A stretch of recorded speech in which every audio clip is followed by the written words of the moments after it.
খিচুড়ি খেলে কোন রোগ দ্রুত সেরে যায়? কোন সবজিকে সব ধরনের ভিটামিনের উৎস বলা হয়?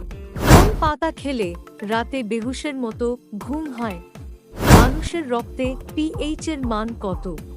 এই রকম সব অজানা প্রশ্নের উত্তর জানতে ভিডিওটি স্কিপ না করে প্রথম থেকে শেষ পর্যন্ত দেখতে থাকুন।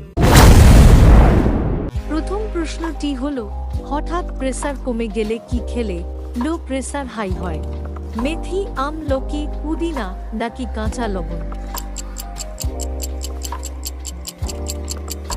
উত্তর কাঁচা লবণ। দ্বিতীয় প্রশ্নটি হলো, ঘিয়ের সাথে কি মিশিয়ে খেলে পিত্ত পাথর গলতে শুরু করে? আমলকি, হরিতকি, সুপারি নাকি কোনোটিই নয়? উত্তর হরিতকি। তৃতীয় প্রশ্নটি হলো, করোনা আক্রান্ত হওয়ার সম্ভাবনা বেশি নিরামিষাশী না আমিষভোজীরা? উত্তর সিএসআইআর এর ১৪০ জন চিকিৎসক মিলে দেশ জুড়ে ১০,০০০ মানুষের ওপর সমীক্ষা চালিয়ে দেখেছেন সবচেয়ে বেশি করোনা আক্রান্ত হচ্ছেন আমিষভোজীরা। তুলনামূলক নিরামিষাশী কম করোনা আক্রান্ত হচ্ছেন।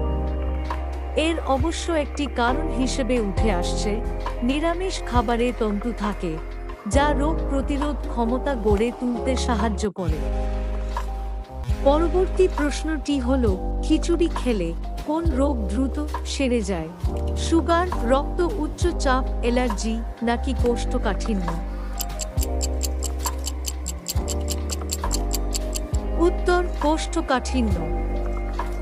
বন্ধুরা, পরের প্রশ্নে যাওয়ার আগে ভিডিওটিতে একটি লাইক করুন, কারণ আপনার একটি লাইক আমাকে আরও একটি ভিডিও বানাতে উৎসাহিত করে।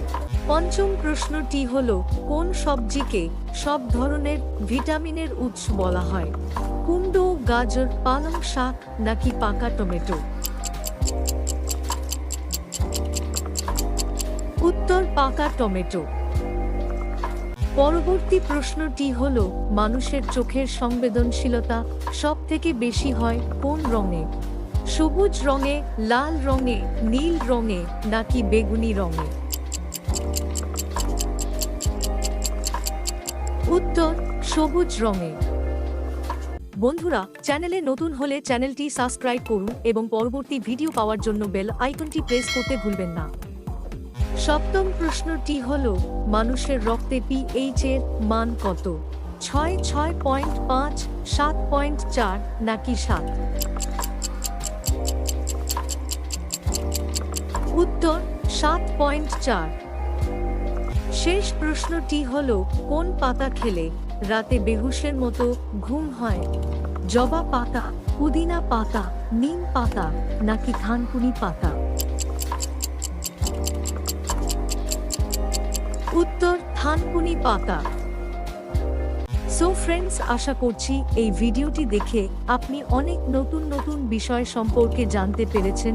ভিডিওটা ভালো লাগলে অবশ্যই লাইক করবেন এবং ভিডিওটি বন্ধুদের সঙ্গে শেয়ার করবেন, যাতে করে তারাও জানুক আপনি কত নতুন নতুন ফ্যাক্টস ও জিকে সম্পর্কে জানতে পারছেন। And thanks for watching.